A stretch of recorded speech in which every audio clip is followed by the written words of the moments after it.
Hola a todos, amigos, hermanos y personas que vayan a escuchar este vídeo. Hoy quiero hablar de un tema muy importante para nosotros, los que leemos las Escrituras y para aquellos que deseen empezar a leerlas. Para conocer a Dios y conocer la verdad, y que es la que nos hace libres, el cómo leemos la Biblia será determinante para entenderle. Para empezar, tenemos que acordarnos de anteriores vídeos de cómo fuimos engañados, haciéndonos creer que nuestro valor viene por los logros que conseguimos. Ese sistema de valor basado en el desempeño, en el que todos hemos sido enseñados, tenemos que dejarlo atrás también cuando iniciamos el deseo de entender la palabra de Dios. El reino de Dios es un reino de relaciones donde las bendiciones y los dones proceden de Él como fuente de todo, la sabiduría y el conocimiento también. Esto lo podemos leer en Proverbios 2:6. Porque Jehová da la sabiduría y de su boca viene el conocimiento y la inteligencia. Y todo lo recibimos a través de su Hijo. De hecho, su Hijo mismo es la sabiduría y el poder de Dios. Esto lo leemos en Proverbios 8, donde se habla de la sabiduría y hace referencia a Cristo. Pero en Efesios 1:7 lo vemos más resumido. Para que el Dios de nuestro Señor Jesucristo, el Padre de Gloria, os dé espíritu de sabiduría y de revelación en el conocimiento de Él. Tenemos que nacer de nuevo, pasar de ser siervos que tienen que hacer algo para recibir su paga, a nacer como hijos de Dios, que reciben lo que necesitan cuando se lo piden a su Padre. Leamos Santiago 1:5. Y si alguno de vosotros tiene falta de sabiduría, pídala a Dios, el cual da a todos abundantemente y sin reproche, y le será dada. En el mundo hay muchas denominaciones cristianas que interpretan la Biblia de manera diferente, e incluso dentro de las mismas denominaciones hay personas que la interpretan diferente. ¿Cómo puede ser esto? ¿Qué diría Jesús al respecto? Veamos qué dice en Lucas 10, 25-26. Un doctor de la ley le preguntó a Jesús: ¿haciendo qué cosa heredaré la vida eterna? Jesús le responde: ¿qué está escrito en la ley? Y para ir al fondo del asunto le pregunta: ¿cómo lees? Jesús no le pregunta qué has leído, sino cómo lees o cómo interpretas lo que lees. Esta pregunta es clave para cualquiera que desee comenzar a pasar del pensamiento basado en el desempeño al pensamiento basado en lo relacional. Y cuando esto suceda, se abrirá el camino para las personas que dicen que solo hay que creer lo que está escrito como está escrito, y les dan sus propias interpretaciones a los textos según su mente natural. Esto permitirá armonizar los textos que exponen tan grandes contradicciones unos con otros. Observemos qué pasa cuando nos aproximamos a la palabra de Dios como hombre natural.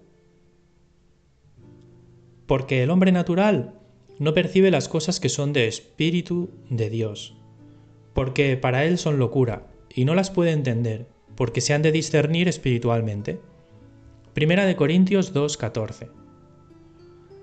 El reino de Dios y el de Satanás son dos contextos totalmente diferentes. Son como dos culturas totalmente opuestas. El contexto es todo para explicar algo en particular. Situarse en el contexto correcto dentro del reino de Dios y contextualizar cada palabra en toda la Escritura es necesario para llegar a entender cualquier tema. Nosotros, desde pequeños, vamos estableciendo nuestras creencias según el contexto en el que crecemos.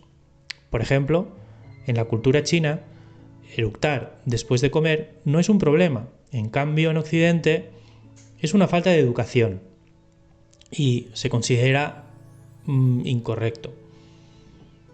Tenemos que cambiar nuestra manera de pensar para establecer nuestras creencias. Y nuevamente hay que ir a la raíz del problema. Nuestros pensamientos. ¿Cuántos estratos tienen? Vamos a verlo con un ejemplo. Alguien dice: tratar de guardar la ley es legalismo. Esta premisa se basa en una suposición.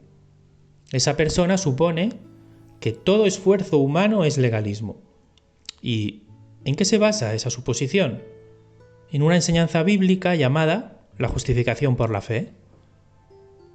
Siguiendo esta lógica, tiene sentido la afirmación, pero resulta que hay declaraciones en la Biblia que parecen estar en desacuerdo con esta premisa. Por ejemplo, la Biblia dice: «Si me amáis, guardad mis mandamientos». Y el que dice que ama a Dios y no guarda sus mandamientos es mentiroso. Esta persona llega a esta conclusión errada porque los estratos de pensamiento invisibles están establecidos por la creencia en un sistema de valor basado en el desempeño y en que el hombre posee una fuente de vida propia. Vamos a añadir esos estratos gráficamente. Esos estratos afectan nuestro pensamiento sobre la justificación por la fe. Nuestro sistema de pensamiento tuerce las correctas declaraciones de las Escrituras que encontramos en Efesios 2:8. Porque por gracia sois salvos por medio de la fe. Y esto no de vosotros, pues es don de Dios, no por obras, para que nadie se gloríe. Al tener en nuestra raíz de pensamiento la idea de que poseemos un poder inherente, todo poder que se demuestre en nuestras vidas será visto como esfuerzo humano y por tanto rechazado como legalismo. Bloqueamos la fuente y el poder de Cristo en nosotros para obrar por medio de la fe y cumplir con la ley. Este es el poder de Babilonia. Combina la verdad de la justificación por la fe con la mentira de un sistema de valores basado en el desempeño y produce un rechazo a la misma ley, que es nuestra única esperanza de vida y valor, como vimos en el tercer vídeo. En 1888 se dio un mensaje de justificación por la fe a través de un Salvador que nos capacitó para guardar todos los mandamientos de Dios. Nos apuntaba a Cristo como al centro y no a nosotros mismos. Nos señaló a la fuente de la vida de donde sus corrientes nos llenarían del Espíritu Santo. Este mensaje no fue aceptado por ese entonces. Ahora necesitamos buscar profundamente en nuestras almas y descubrir nuestro pensamiento basado en el desempeño. El yo sigue vigente y ningún hombre puede despojarse del yo por sí mismo. Se ha de entregar el corazón para que Cristo lo haga por nosotros y nos lleve al contexto donde la corriente de su amor pueda fluir por nuestra alma. Podemos tener la necesidad de buscar a Dios, pero con un pensamiento basado en el desempeño puede hacerse una obra insoportable. Para no ser vencidos en la desesperación, hay que acercarse a Dios como un hijo y no como un siervo. Pasar a un pensamiento por relación de padre a hijo. Entonces, y sólo así podemos empezar a hacer frente a la dolorosa tarea de introspección y quitar los estratos invisibles de pensamiento basados en el desempeño. Esto sería lo primero que deberíamos hacer, acercarnos a la palabra de Dios como hijos suyos, nacer de nuevo y humildemente pedir dirección para comprender lo que las Escrituras nos dicen. Antes de que Jesús preguntara al fariseo, ¿cómo lees?, cuando éste le preguntó qué debía de hacer para heredar la vida eterna, Jesús se regocijaba porque su Padre había escondido de los sabios y entendidos de la ley que no se trataba de hacer o no hacer. En ese momento regresaban, o justo habían regresado los 70 enviados, y se regocijaban de que los demonios se les sujetaban en su nombre. Pero Jesús les dijo que no se regocijaran en eso, sino en que sus nombres ya están escritos en los cielos. Y eso le llevó a regocijarse, de que su Padre revelara estas cosas a los niños, refiriéndose a las personas que como niños necesitan de un Padre y ven a Dios como a un Padre y le conocen perfectamente por la revelación que Jesús hacía de Él. No de las cosas que ellos hacían por sí mismos, sino es un don de Dios, todo es un don de Dios. Dijo en ese momento: «Todas las cosas me fueron entregadas por mi Padre, y nadie conoce quién es el Hijo sino el Padre, ni quién es el Padre sino el Hijo, y aquel a quien el Hijo lo quiera revelar». Les revelaba el verdadero carácter del Padre, manchado por las mentiras de Satanás, y de cómo a través de Jesús somos también hijos de Dios, pudiendo recibir también con Él todas las cosas, sin tener que hacer nada más que creer en Él, en lo que decía y hacía, como esto podemos ver en Romanos 8:32. Después de estas palabras de regocijo, Jesús se volvió hacia sus discípulos y les dijo aparte, que eran bienaventurados los ojos que ven lo que ellos veían, porque no solo los fariseos no lo veían, sino que muchos, no todos, muchos profetas hubieran deseado ver y oír lo que ellos veían y oían de Jesús respecto a la revelación de su Padre y su reino. Seguro que muchos profetas y reyes se hubieran ahorrado mucho derramamiento de sangre. Hoy en día muchos sabios y entendidos de las Escrituras atribuyen a Dios las obras del diablo. No creen en Jesús, a pesar de que, además, personas inspiradas por el Espíritu Santo y respetados ancianos hacen declaraciones como estas. Se me mostró que los juicios de Dios no saldrían directamente del Señor sobre ellos, sino de esta manera. Se colocan más allá de su protección, advierte, corrige, reprende y señala el único camino de seguridad. Luego, si aquellos que han sido objeto de su cuidado especial siguen su propio curso independientemente del Espíritu de Dios, después de repetidas advertencias, si eligen su propio camino, entonces Dios no comisiona a sus ángeles para evitar los ataques decididos de Satanás contra ellos. 14 Mr. 3 de Elena G. de White. Y otra cita. No se debe pensar que las catástrofes de las que nos advierten las 7 trompetas sean necesariamente causadas por Dios. Nada en el libro de Apocalipsis indica que sea Él quien las ocasiona.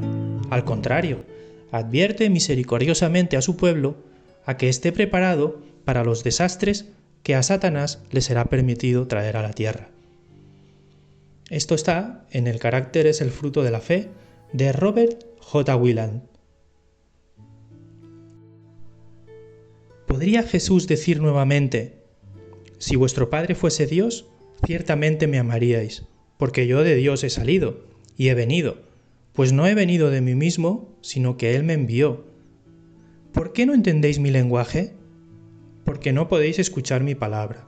Vosotros sois de vuestro padre el diablo, y los deseos de vuestro padre queréis hacer. Él ha sido homicida desde el principio, y no ha permanecido en la verdad, porque no hay verdad en él. Cuando habla mentira, de suyo habla, porque es mentiroso y padre de mentira. Y a mí, porque digo la verdad, no me creéis. ¿Quién de vosotros me redarguye de pecado? Pues si digo la verdad, ¿por qué vosotros no me creéis? El que es de Dios, las palabras de Dios oye. Por esto no las oís vosotros, porque no sois de Dios. Juan 8, del 42 al 47. ¿Será que para entender las palabras de vida hay que dejar de querer hacer las obras del diablo, que tan astutamente atribuye este homicida desde el principio a Dios? Me gustaría que pudiéramos reflexionar sobre esto. Satanás nos hizo creer que debemos de hacer cosas por nosotros mismos con nuestro poder inherente para vivir. Nos hizo dudar de Dios y su carácter. Este estrato de pensamiento invisible nos hace pensar que debemos hacer algo para heredar la vida eterna, cuando lo único que debemos saber es que nuestro Padre Celestial nos da en Cristo todas las cosas. Está dispuesto a darnos lo que pidamos. Cristo en nosotros es la esperanza de gloria. Dios es quien produce en nosotros tanto el querer como el hacer por su buena voluntad si la dejamos. Jesús preguntó a sus discípulos si les faltó algo cuando les envió sin bolsa, sin alforja y sin calzado, y ellos dijeron que nada. Y era porque ellos no necesitaban nada propio. Jesús les proporcionaba lo necesario. Pero seguidamente Jesús les pide ahora que lleven bolsa, alforja y que compren espada. ¿Por qué? Porque se iban a quedar sin su cuidado. Cuando fuera entregado para la crucifixión, hasta que volviera como el Consolador, cuando subiera su Padre, que era lo que les convenía. Pero, ¿qué espada tenían que comprar los que no tuvieran? No era la espada física, sino la palabra de Dios, como bien indica Efesios 6:17. Y tomen el yelmo de la salvación y la espada del Espíritu, que es la palabra de Dios. Por eso, cuando le dijeron, Señor, aquí hay 2 espadas, Jesús les dijo, basta. No refiriéndose a que eran suficientes, si no hubiera dicho bastan. Lo dijo como expresión de desaprobación. Es una expresión que podemos encontrar, por ejemplo, en Deuteronomio 3:26. Pero Jehová se había enojado contra mí a causa de vosotros, por lo cual no me escuchó. Y me dijo Jehová: basta, no me hables más de este asunto. ¿Cómo iba a querer que compraran una espada física para luego decirles que no la usen? Como vemos en Mateo 26:52, Jesús entonces les dijo: vuelve tu espada a su lugar, porque todos los que tomen espada, a espada perecerán. Esta declaración en cuanto al uso de la espada parece bastante universal, ¿no crees? ¿Qué les quería enseñar Jesús? Que su reino no es un reino de la fuerza y un reino del desempeño propio. No es por la espada física, sino por su espíritu, por su palabra. Zacarías 4:6. Y siempre tenemos que confiar en su palabra, aun si nos encontramos sin nuestro intercesor por algún tiempo. Esto es lo que hizo el intérprete de la ley, cuando al principio para probarle le preguntó qué tenía que hacer para heredar la vida eterna. En ese momento Jesús le preguntó: ¿cómo lees? ¿Qué está escrito? Y le puso la respuesta con su espíritu al intérprete de la ley. El intérprete de la ley, movido por el Espíritu Santo, contestó lo que era correcto: amar a Dios con todas tus fuerzas, tu alma, tu mente, y a tu prójimo como a ti mismo. Entonces luego el intérprete él mismo quería justificarse, preguntando: ¿quién es mi prójimo?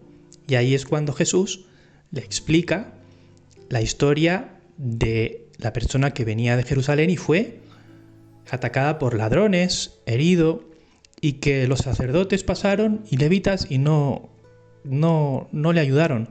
Solo un samaritano que pasaba por allí fue movido a misericordia. Le preguntó cuál de los tres era su prójimo, el prójimo del que había sido atracado, y dijo el que se había movido a misericordia. En ese momento, el intérprete de la ley fue sincero en sus palabras. Fue cuando fue sincero con Jesús y aceptó las palabras de Jesús. Inmediatamente Jesús le dijo: ve y haz tú lo mismo.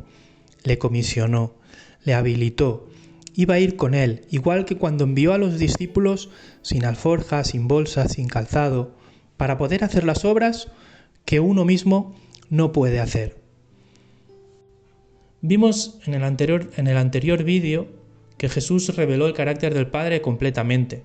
Por tanto, si encontramos textos contradictorios o textos del Antiguo Testamento que no casan con lo que hizo o dijo Jesús, y formamos nuestra conclusión antes de reunir todos los puntos, habiendo textos que parecen decir otra cosa, entonces no tenemos una conclusión segura. Creo firmemente que Jesús es el camino para entender las Escrituras. Todas hablan de Él. Y si nos quedan cosas que aclarar del todo, solo es cuestión de que se aclaren, pero seguro que no cambiarán los principios del carácter de Dios reflejados en los 10 mandamientos. Hubo una persona llamada Guillermo Miller que estableció unas reglas de estudio de la Biblia que también nos ayudan a llegar a conclusiones seguras. Y esto es muy importante, porque si predicamos la palabra de Dios con conclusiones erradas en la revelación del Dios verdadero, no estaríamos predicando el mensaje del tercer ángel. Te dejo en la caja de comentarios un PDF con las reglas de estudio que estableció Guillermo Miller por si te interesa saberlas. Y también otro sobre los estratos de pensamiento que amplía el impacto que tiene el desempeño en la metodología de estudio de la Biblia. Nos vemos en otro vídeo si Dios quiere. Hasta entonces.